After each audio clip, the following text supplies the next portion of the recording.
de volta com mais um Tecnopolítica. E nesse episódio nós trataremos dos autocuidados digitais e tecnologias plurais.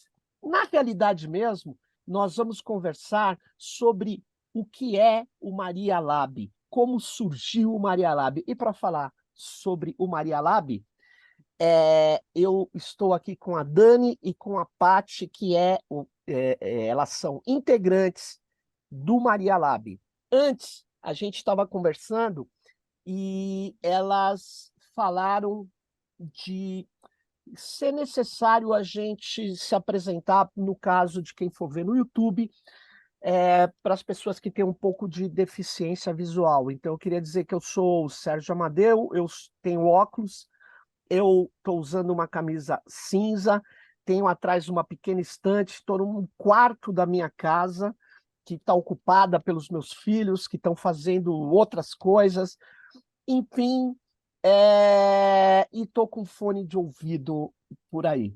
Então, antes de começar, eu vou agradecer imensamente a Dani e a Paty e vou passar para elas se descreverem.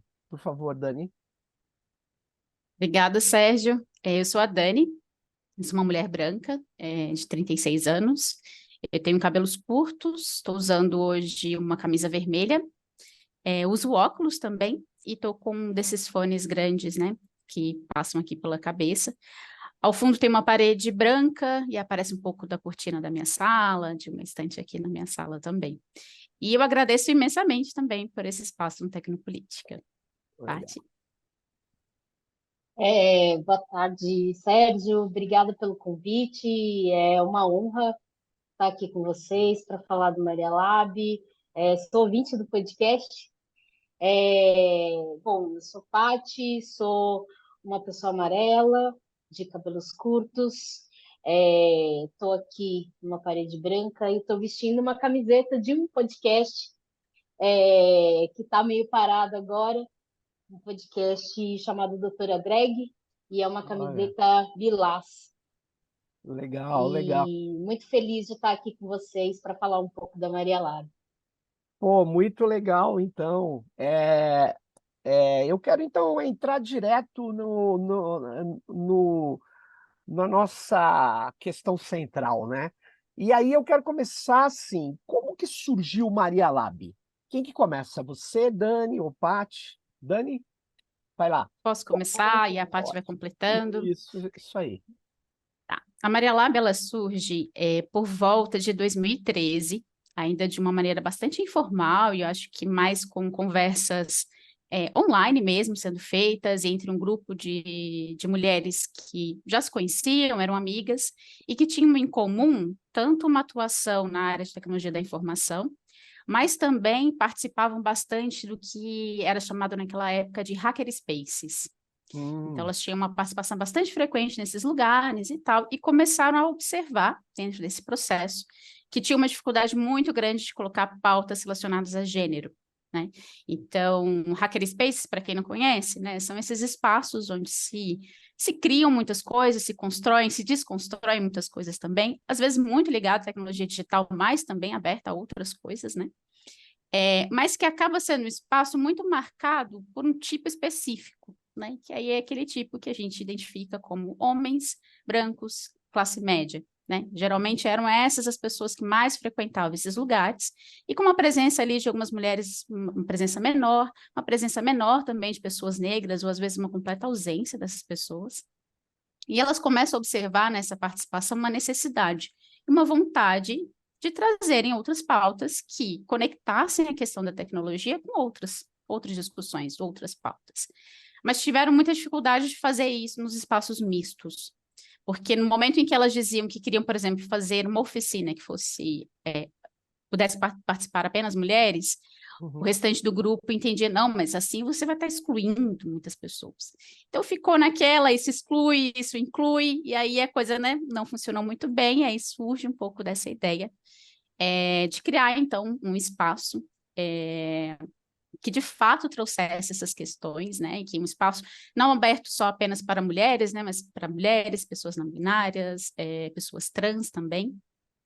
E aí, em 2014, elas fazem o primeiro encontro, né, presencial, assim. É interessante contar essa história agora, porque a gente meio que... O mundo dá ciclos, né? A gente ficou aí nos últimos anos também só se articulando de forma online, e agora a gente está voltando a fazer coisas presencialmente. E aí, o início da história também acontece um pouco assim. E a primeira reunião é em março de 2014, na Uhum. Casa de Lua. Aí tem uma foto e Olha, eu tal. conheço. Sim, eu sei que você conhece, né? Que legal, Inclusive, eu não sabia disso. Eu não a Bianca é sabia. uma pessoa importantíssima para abrir esse espaço também na Casa de É, Lua. é legal. E aí, esse foi o primeiro encontro. E aí, a partir daí, muitas coisas foram acontecendo, tá? E muita coisa mudou de lá para cá. Eu vou deixar um pouco a Paty contar um pouco de como ela chega também na Maria Ah, tá. Lab, porque isso também quer dizer um pouco do tipo de atividade que acontecia naquela época. Vai lá, Paty. Sim, exatamente. Bom, é, eu cheguei na Maria Lab coisa de 3 anos depois dessa primeira reunião, né? 2 anos e meio depois dessa reunião, né? E eu sou da área de tecnologia, né? Sou desenvolvedora originalmente, né?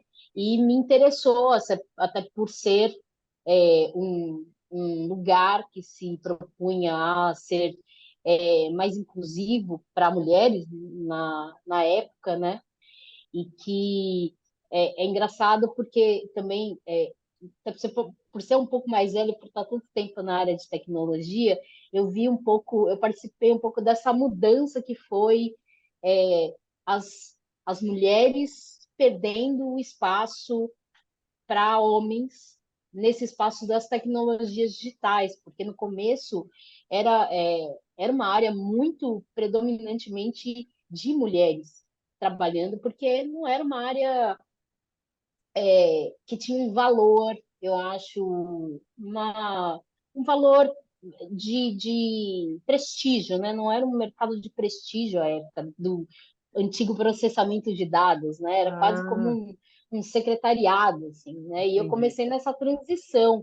Tinham muitas mulheres que estudavam comigo nessa época do processamento de dados, né? E eu vi que isso foi mudando ao longo do tempo. Depois de trabalhando muito tempo no mercado de trabalho, vendo só homens realmente e ser uma pessoa meio perdida nesse lugar e ter um espaço onde é, pessoas que não fossem homens fossem um espaço mais inclusivo para isso e que a gente pudesse compartilhar e trocar experiências não só de conhecimento de tecnologia, mas de conhecimento de vida, né? O que a gente tinha e que a gente passava com relação a questões de gênero, inicialmente em mercados de trabalho, mas também ampliando hoje, né, porque a gente entende nessa atuação com tecnologias digitais, eu vi um espaço na Maria Lab de poder explorar, poder pesquisar, poder conhecer mais, poder trocar com outras pessoas e que necessariamente não tinha esse espaço. A Maria Lab se propôs a ser esse espaço inclusivo e seguro para mulheres e pessoas LGBTQIA+, né? Eu tenho uma pergunta. Vocês, a dinâmica que vocês criaram no Maria Lab, desde o começo, ela foi se alterando ou ela continua com a mesma dinâmica desde que vocês criaram? O que que vocês me dizem? Não, a Mudou gente muda muito, bastante. mudou bastante, em várias coisas, né? Ah, é? Uma na própria dinâmica, porque a gente começa muito como coletivo. Ah, E aí, entendi. o funcionamento inicial da Maria Lab não tinha um espaço físico, então a gente usava muito de espaços de outras organizações, de outros grupos, para fazer encontros, para fazer rodas de conversa, e se dava muito numa discussão a partir de lista de e-mails. Então, só para você ter uma ideia, a gente começou numa lista de e-mails do Google Grupos, lembra? Antigo. Sei. Hoje as pessoas nem sabem mais o que era, e a gente, É. com o tempo, inclusive, faz uma migração exatamente porque a gente compreende nossa posição num espaço político em que a gente não gostaria de seguir usando uma plataforma proprietária de uma Big Tech para ser o nosso principal canal de comunicação com essa comunidade, né? Então, a gente migra para uma lista do WhatsApp, isso mais ou menos em 2018, quando a gente também tem o nosso primeiro espaço físico. E o que mudou muito realmente da Maria Lab, e aí especialmente a partir de 2019, a gente se formaliza enquanto organização. Em 2018 já existe um pouco desse salto, que é no momento em que a gente tem um espaço físico, a gente chama de espaça, tá? A gente tinha uma espaça ali no ateliê do Bexiga, que foi importantíssimo para a gente ressignificar tudo que a gente vinha fazendo. Então, foi um espaço aberto a outras organizações, aberto para outros tipos de atividades que não eram do campo das tecnologias digitais.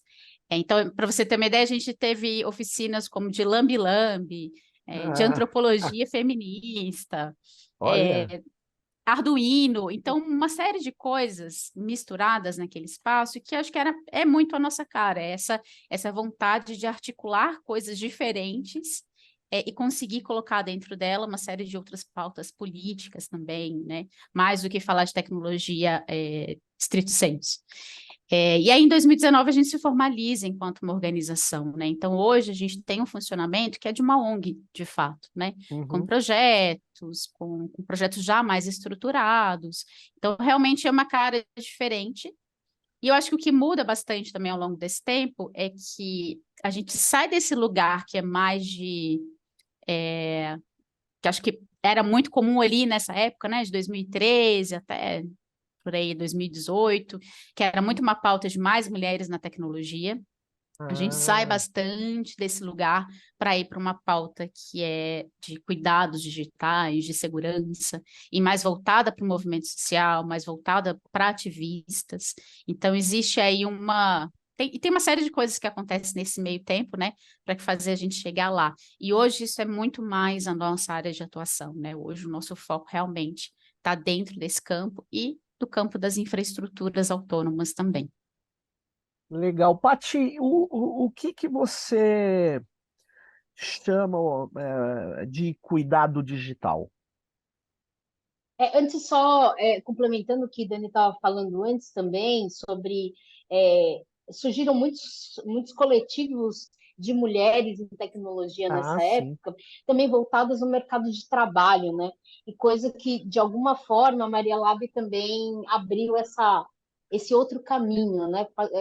Acabou indo por um outro caminho que não esse de boa parte de coletivos de mulheres que trabalham com inclusão de mulheres em tecnologias digitais e no mercado de trabalho.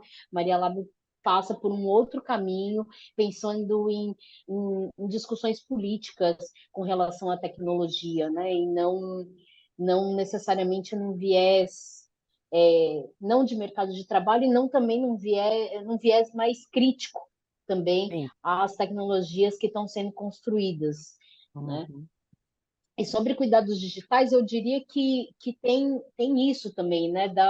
Do quanto que a gente tem utilizado as tecnologias digitais como cotidianamente ela de forma sem atravessa as nossas vidas de uma forma que é, a gente não tem tanto ela passa a ser um cuidado necessário do nosso dia a dia, da vida cotidiana, porque a gente a todo momento está utilizando algum equipamento hoje Uhum. de tecnologia digital, seja conectado no celular, seja no trabalho, seja para o lazer. Hoje, se a gente pensar, nem quando você entra num carro, você não está desconectado, né? Ao E contrário. exatamente, a gente o tempo inteiro está conectado, né? E eu acho É. que até também a gente de algum jeito vai por esse caminho do cuidado para também fugir um pouco dessa linguagem como uma ferramenta de transformação da linguagem que é tão militarizada, tão bélica, que a Olha gente só. utiliza com relação a questões de segurança. não importa só digital, mas o tempo inteiro a gente tem utilizado muito essa linguagem muito militar, muito bélica, né, mesmo. E eu acho que falar sobre cuidados digitais é falar sobre prevenção, né? Eu acho que a gente preferivelmente, e eu acho que a gente tenta dar esse, esse caminho mais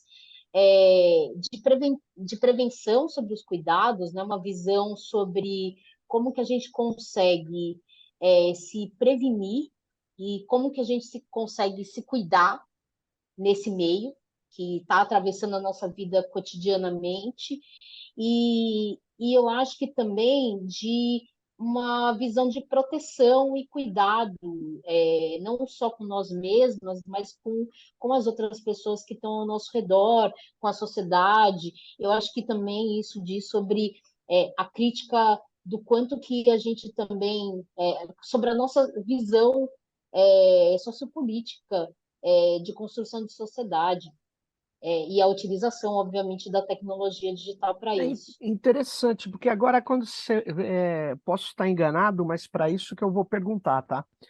Eu vejo que você agora traz uma dimensão de uma certa. Quando você usa o termo cuidado, vocês usam o termo cuidado, vocês estão tirando vamos dizer assim, predominância patriarcal que você chamou de militarizada, do que seria a segurança, do que são.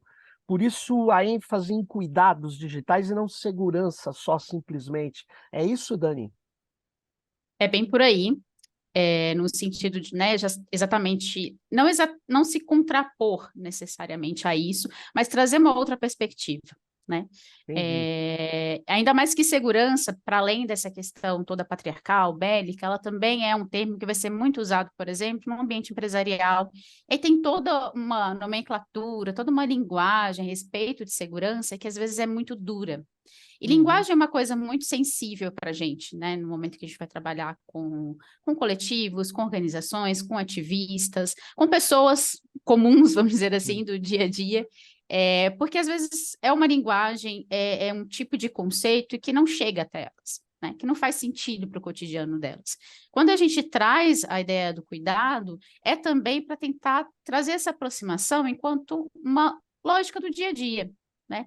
A gente tem uma amiga, na verdade, né, a Violeta, e ela dá sempre um exemplo que eu acho muito bom, que ela compara o cuidado digital com a higiene bucal. É uma coisa Olha. que você precisa fazer diariamente, né? Então, aquilo entra na tua rotina, passa a ser um hábito de cuidado, e é uma coisa da qual você não pode se esquecer. Não é algo que você pode fazer uma vez ao mês e depois Ah, fazer só no mês seguinte, por exemplo.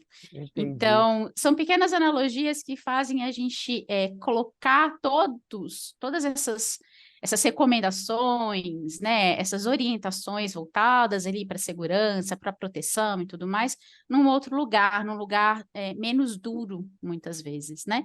E, ao mesmo tempo, mais acessível. Acho que isso também é outro ponto. A gente tem muito dessa perspectiva de que a linguagem ela faz muita diferença, né? A Hum. linguagem que a gente usa, ela faz muita diferença para quem ela chega. Então, se a gente segue usando termos em inglês, se a gente segue usando todas essas expressões que são difíceis de entender, já existe um imaginário sobre a tecnologia, né? Claro. Que é uma coisa quase mágica, e que ninguém entende muito bem como funciona. Então, a nossa ideia é sempre um pouco ir na contramão disso e tornar isso uma coisa um pouco mais, não só acessível, mas até mesmo de despertar um pouco mais de curiosidade, sabe? Para que as pessoas Uhum. percam um pouco do medo. Olha, dá para vocês entenderem como é que esse celular funciona?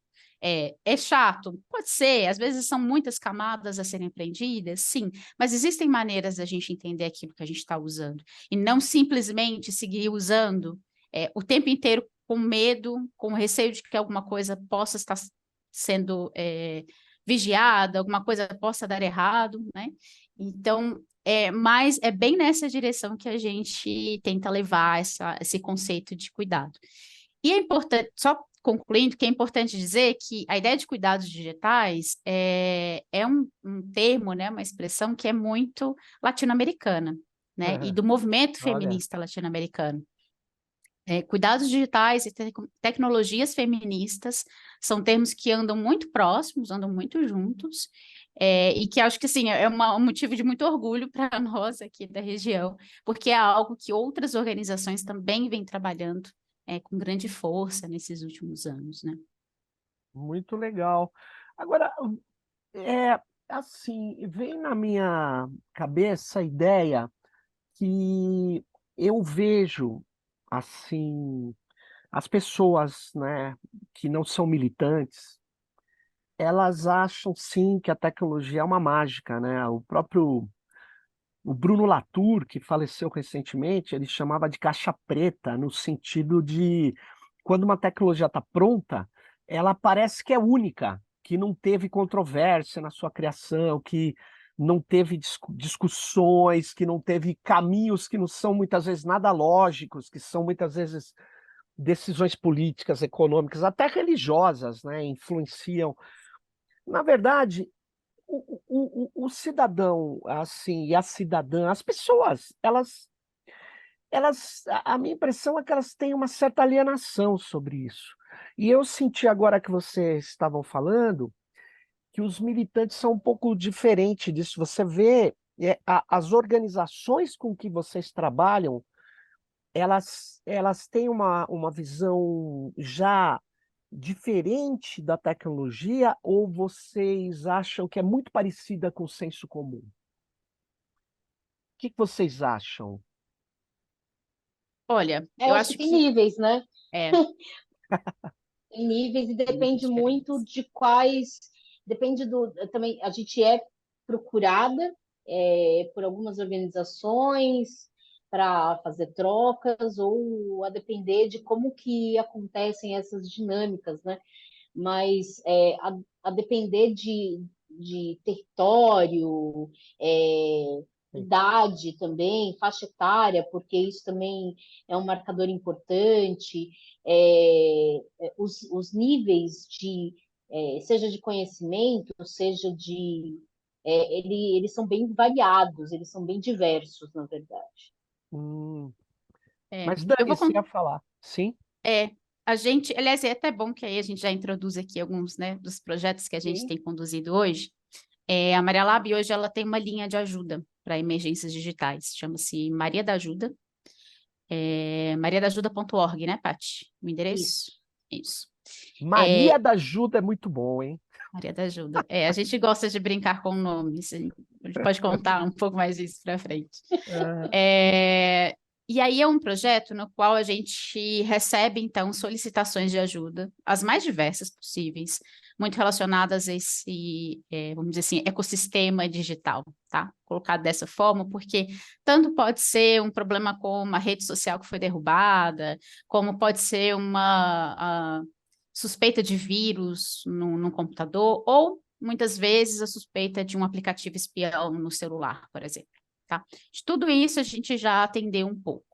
E aí tem alguns pontos que talvez, né, se a gente pudesse diferenciar aí o que seria então a militância, né, militância política, de pessoas que não estão envolvidas diretamente no movimento político, é que existe, acho que para elas, uma outra vivência, uma outra lógica que é de perseguição ao movimento social, que é muito antiga, né, que claro. já foi aprendida também com companheiros antigos de militância. Então, existe aí talvez uma certa. Não que eles sejam especialistas nisso, mas existe aí uma certa malícia, eu diria, que é construída a partir do próprio histórico do movimento social. E tem Uhum. um aspecto também que é importante, e aí a gente, né, quando a gente vai falar então de interseccionalidade e de marcadores da diferença, a gente nota de uma forma mais concreta, por exemplo, que mulheres, que pessoas negras, né, ou a população LGBTQIA+, elas já têm por si mesmas um histórico de violência muito grande, né? Então, quando isso se dá também nas redes sociais, às vezes já existe um receio antes mesmo de fazer parte dessas redes, né? Então, quando estão ali, existe esse receio e, inclusive, continua existindo a violência, né? E ela Sim, ela é muito específica, ela é muito direcionada. Então, acho que também existe, por parte desses grupos, um entendimento de que não há separação, né, entre o que é, vamos dizer, a vida online e a vida offline. claro. Então, há um outro viés ali, uma outra observação sobre essas coisas que muitas vezes levam essas pessoas a estarem mais atentas a algumas coisas. Ainda que seja muito difícil Claro. fazer algumas mudanças de hábito, né? Então, quando a gente está falando de cuidado digital, existe uma série de mudanças que são complicadas muitas vezes de colocar no teu dia a dia. Mas elas estão mais alertas, muitas vezes. Infelizmente, muitas vezes precisa acontecer alguma coisa para que, né, Hum, de fato, a gente tem aí uma atuação, e por isso a linha para atendimento de emergências. E o nosso trabalho ali, mesmo que a gente atenda uma emergência pontual, a gente tem sempre uma preocupação em depois trazer um pouco de uma noção de geral sobre cuidados digitais, né? Numa tentativa do que a Paty falou, que existe ali a atuação na emergência, mas existe a prevenção, né? Então, para que aquele fato não volte a acontecer, a pessoa precisa entender um pouco mais de quais são as ferramentas que ela está usando e de que forma ela pode se proteger melhor, né? Então, eu diria um pouco por essa linha, tá? uhum, Existe na militância e no ativismo, não de forma generalizada, nem no mesmo nível, mas uma preocupação maior com esses pontos. claro. E você estava falando, vamos falar de alguns projetos que a gente está fazendo. E então, vocês trabalham, portanto, orientação, mas trabalham também, como você está falando, de emergência. Mas vocês trabalham também, vamos dizer assim, a organização efetivamente de redes comunitárias, por exemplo, ou vocês são mais educadoras, ou vocês são tudo? Olha, É, eu vou dizer que a gente, talvez não tanto com redes comunitárias, mas eu vou deixar para a Paty contar um pouco dos Sim. projetos de infraestrutura, tá? Ah, Infraestruturas autônomas, que eu acho que é uma parte importante para entender do que a gente faz, né? sim. Então, eu acho que, respondendo a sua pergunta, eu acho que a gente faz de tudo um pouco. uhum, A gente trabalha, assim, com a parte de facilitação em processos de formação de tecnologias digitais, sim. mas a gente também trabalha desenvolvendo tecnologias digitais. E uma delas, um dos projetos que a gente toca essa é um projeto de infraestrutura feminista que a gente mantém servidoras e também faz formações de pessoas para que a gente chama de sysadminas, né, que Ah, vem do termo boa. sysadmin. A Sim, gente forma sysadminas para administrar essas servidoras para prover plataformas digitais para coletivos ou mesmo algumas infraestruturas abertas, né, de forma segura, que, na verdade, a nossa maneira segura de fazer as infraestruturas, pensando em ter o direito à anonimidade, necessariamente não ter ferramentas de vigilância, sim. não estar utilizando é, principalmente softwares livres, ou minimamente softwares de código aberto, que a gente pode contar com a proteção dos dados, e não só Sim. nossos, mas também de ativistas e da sociedade civil como um todo. Legal, legal. E então esse trabalho é um trabalho técnico, né? Um trabalho sociotécnico, um trabalho.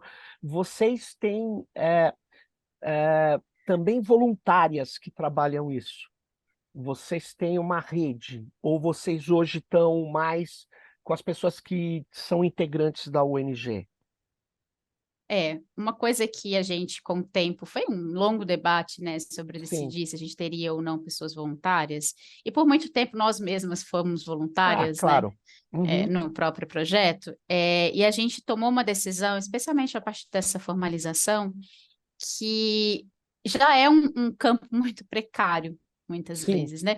Seja o de trabalho no terceiro setor, seja o de infraestruturas autônomas ou algo que não está aí, nos holofotes do mercado. Então, a gente tomou realmente essa decisão de remunerar as pessoas que trabalham com a gente, né? Sempre. Uhum.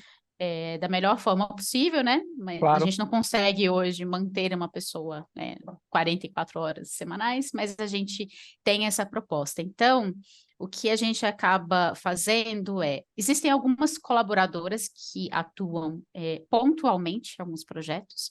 Então, às vezes são projetos que vão durar ali 6 meses, um ano, né? Então, a gente tem ali essas pessoas atuando.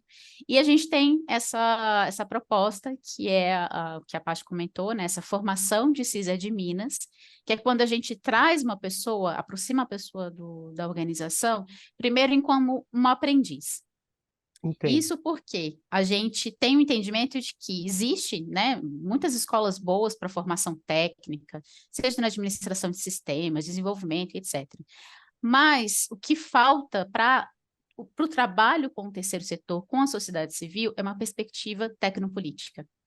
Então, Uhum. a nossa proposta ao fazer essa formação é conseguir aliar um pouco das duas coisas. Então, a gente tem ali o aprendizado técnico, mas junto com isso, a gente também tem esse aprendizado tecnopolítico. Tanto Uhum. de buscar textos, fazer leituras juntas, conversarmos, e até mesmo o que é o mais complexo, e eu acho que também o mais interessante disso tudo, é de entender como que determinada configuração de uma servidora, por exemplo, o que isso significa em termos de segurança para um grupo. Né? O que significa falar de espaço seguro online, né? O que é preciso ser feito tecnicamente para que isso também aconteça. Então, essa é uma das maneiras que a gente vem tentando fazer, né, de conseguir aproximar pessoas e aos pouquinhos ela conseguir participar da Maria Lab de uma forma mais contínua, né, mais permanente. Mas hoje é isso, né, a gente sempre trabalha por projetos e não mais numa escala de Entendi. voluntariado. E Sim. vocês enfrentaram nessa jornada que vocês têm já há algum tempo, a questão da violência policial, na verdade, a violência contra a mulher, mas com uma coisa muito grave, porque muitas vezes uma coisa, eu fiquei muito surpreso,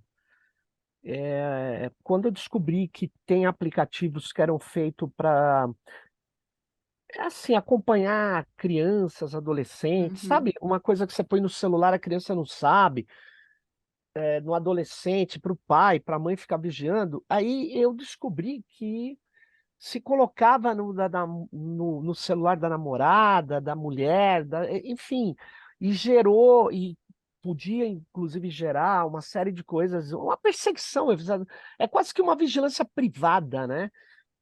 Isso é comum, ou isso foi uma fase, ou ainda existe? Vocês têm contato com isso? Sim, Uhum. essa é uma das coisas que a gente enfrenta, na verdade, e até é uma das violências. Eu acho que falar sobre violências de gênero Sim. é falar especificamente sobre determinados tipos de violência que acontecem por conta desse recorte, né? Uhum. Então, não só gênero e até essas questões interseccionais, né? Em que você tem essas violências específicas para determinados grupos e Sim, que não são violências, até para que as pessoas consigam entender, tipo, um latrocínio, ele pode acontecer com qualquer pessoa, claro. mas uma violência de gênero, ela é muito específica e direcionada para determinados grupos, né? Então, essa, sim, tem sido comum de alguma forma, também tem sido romantizada essa questão de você acompanhar essa companheira, né, de uma maneira que assim, em nome de uma proteção da pessoa, né?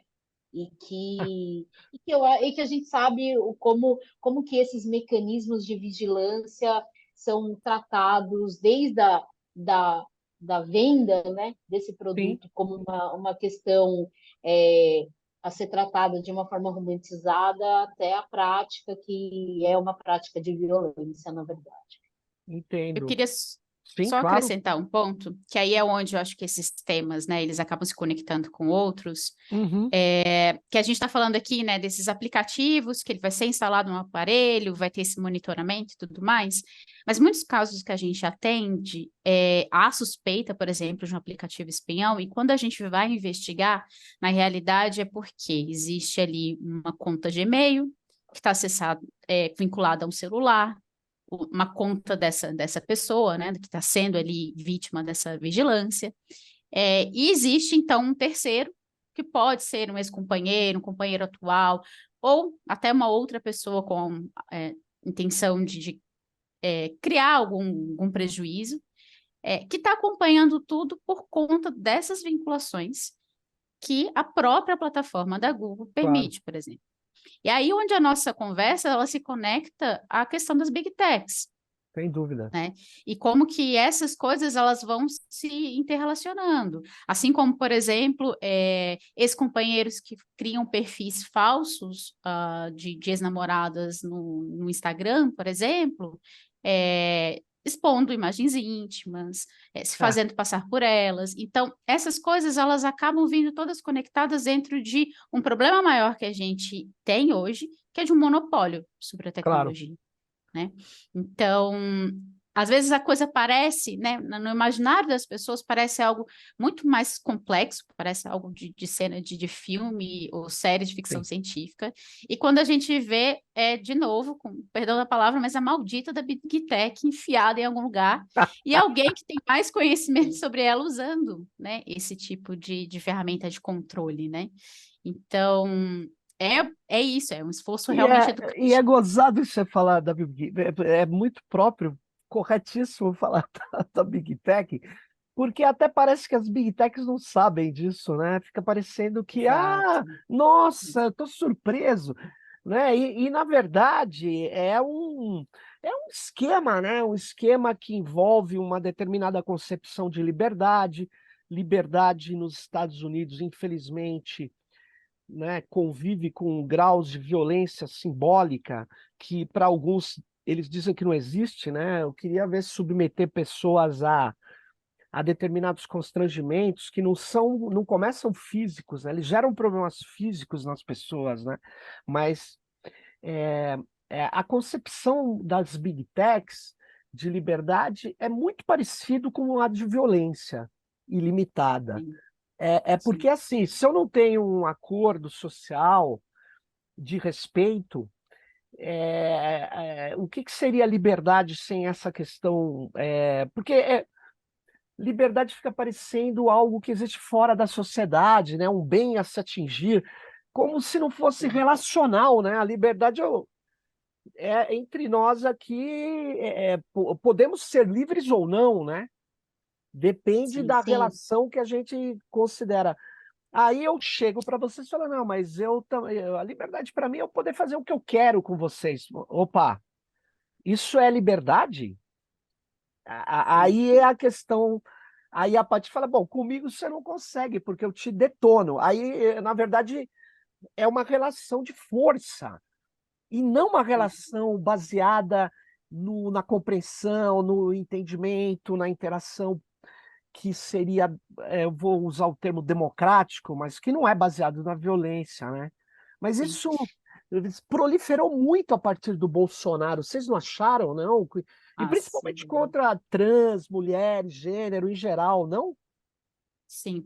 Tem uma palavra que a gente uma palavra muito cara ao movimento feminista, que é Sim? consentimento. E Ah, eu tá. acho que para contrapor uma ideia de liberdade restrita, a gente precisa falar de consentimento, né? Então, cada um precisa consentir até onde vai essa liberdade, até onde o que é ou não autorizado fazer.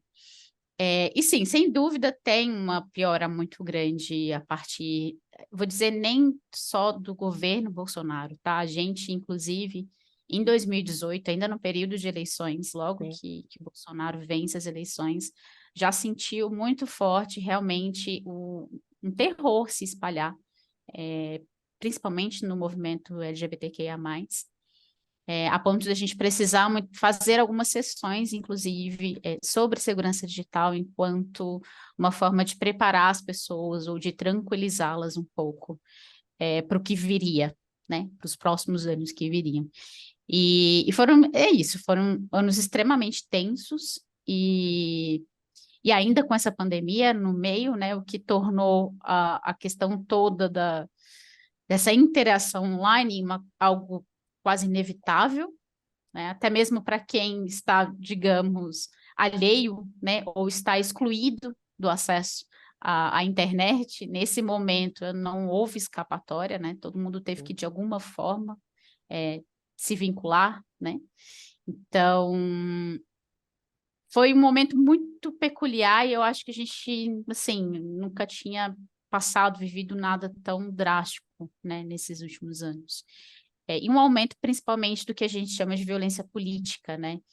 Não entendida só enquanto violência a candidatos ou a pessoas eleitas, mas também uma violência a quem está discutindo política, né? Claro. E alguns corpos muito específicos dentro dessa discussão política que foram muito mais atacados, né? Sim, sem dúvida. Agora, eu queria assim, pensar uma coisa em relação ao futuro. Por exemplo, quais são os planos de vocês? Por exemplo, Paty, você disse, eu sou desenvolvedora. Vocês pensam em fazer sei lá, essas formações tecnopolíticas mais generalizadas? Ou qual é o caminho que vocês estão buscando trilhar a partir de agora?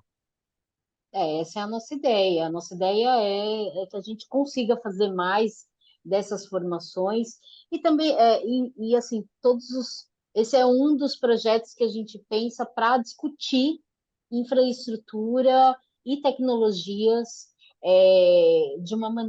ter a tecnologia digital e com esse olhar de que a gente pode também construir outras coisas a partir desse conhecimento tecnológico, né?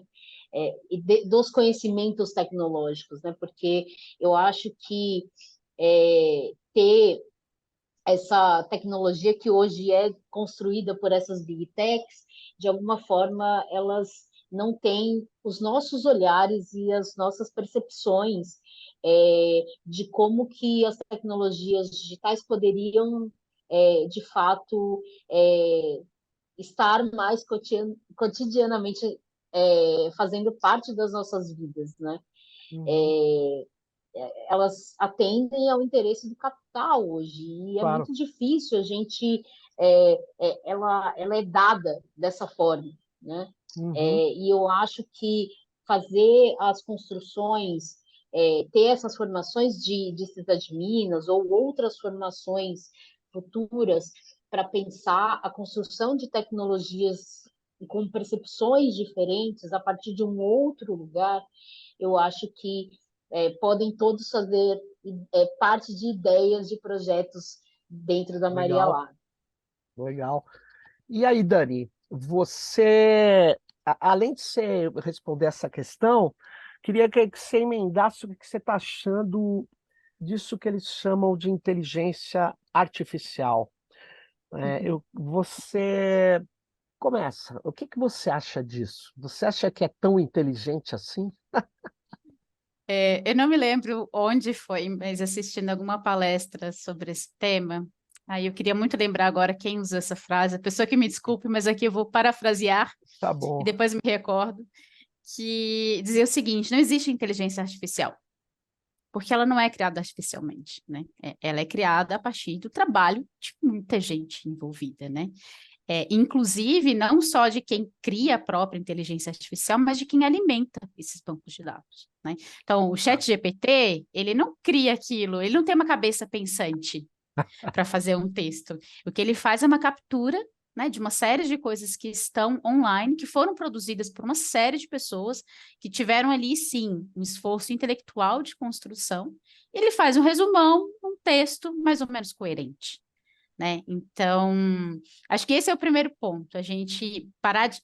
E é mais uma vez aquilo que a gente comentou, né?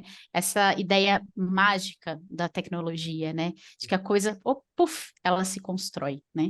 Então, acho que esse é um primeiro ponto para qualquer debate a respeito de inteligência artificial, né?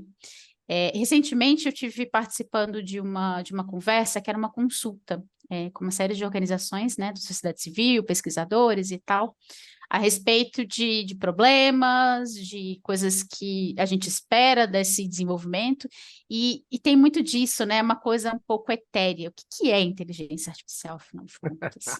O que é, o que não é, onde funciona, o que comem, né, de que se alimentam. Como vivem? Exato, e é uma coisa que é outra dessas palavras que a gente repete, repete, repete, mas se parar para perguntar, qualquer pessoa vai ficar um pouco em dúvida. Nossa, mas não sei, se eu tiver que dar um exemplo agora, é difícil de chegar nele, né? Sem E dúvida. aí acho que o meu ponto é muito a respeito de disponibilidade de informação, né? A gente nunca vai conseguir fazer um debate concreto e bem informado enquanto a gente não tiver essa informação de fato circulando, né? Então, acho que qualquer projeto dentro dessa linha, e a gente sabe muito bem que até mesmo em nível governamental já existe muita coisa avançada nesse ponto, né? Inclusive de declarações, de documentações e tudo mais, mas que eu acho que carece ainda de consulta pública, né? O Sim. que as pessoas querem com isso? E eu costumo dizer assim, quando se faz consulta pública, muitas vezes se olha muito para o especialista, né?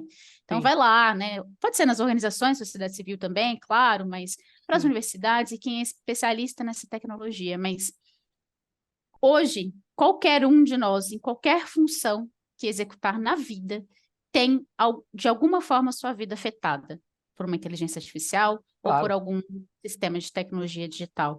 Então, essa consulta ela precisa extrapolar ali o nível de expertise e pensar isso socialmente, de fato, né? Como isso impacta as pessoas e como que elas podem opinar a esse respeito.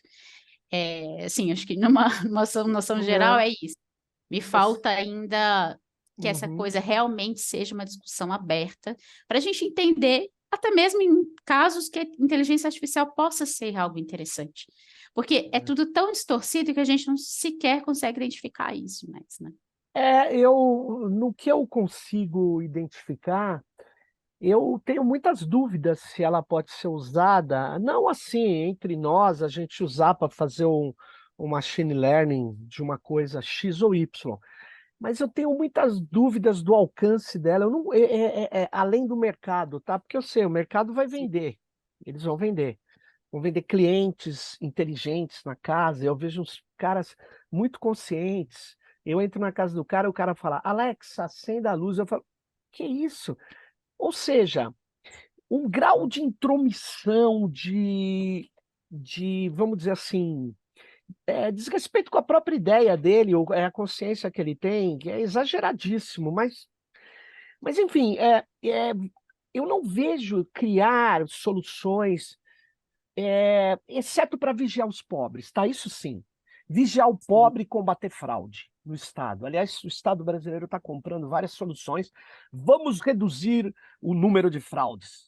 Nunca é para A ampliar a base de garantia de atendimento. propriedade, né? Garantia Garantia de da propriedade propriedade. privada sempre, Sim. né? Eu acho que e tem a questão também eu acho que a questão não só da inteligência artificial, mas as aplicações de mercado da própria tecnologia digital, no geral, são muito também para automatizar o trabalho Uhum. de seres humanos. E eu acho que cada vez mais essa tecnologia está tirando o contato das pessoas e sugando essas tecnologias, outras também, a tecnologia da oralidade, a de saberes intelectuais que hoje estão sendo produzidos e colocados na internet para que outras pessoas possam também usufruir desses conhecimentos, mas que hoje essa inteligência artificial, esses mecanismos de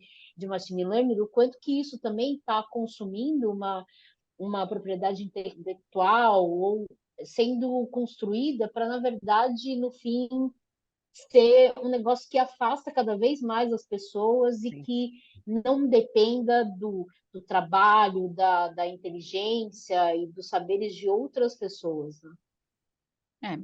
E é uma noção Interesse no de mercado. determinismo tecnológico, né? Parece que a Uhum. gente roda, roda, roda e cai nesse mesmo lugar de novo.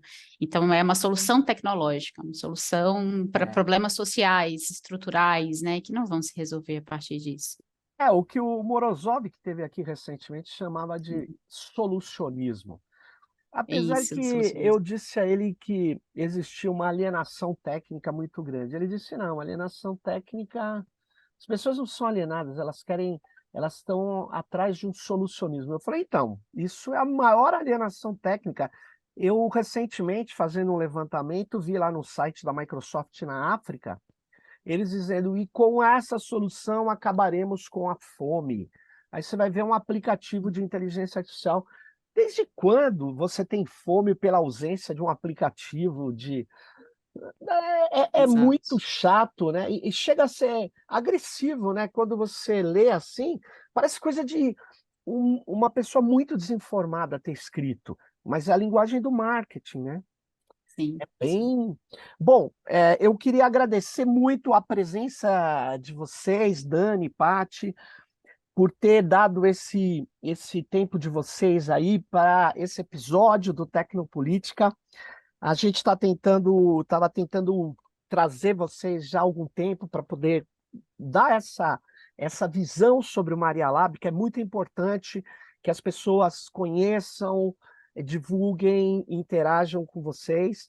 E eu queria, estamos chegando, já passamos dos 50 minutos, que é o nosso tempo, e eu quero que vocês deem o recado final. Começa aí, Dani, depois a Paty. Vamos lá.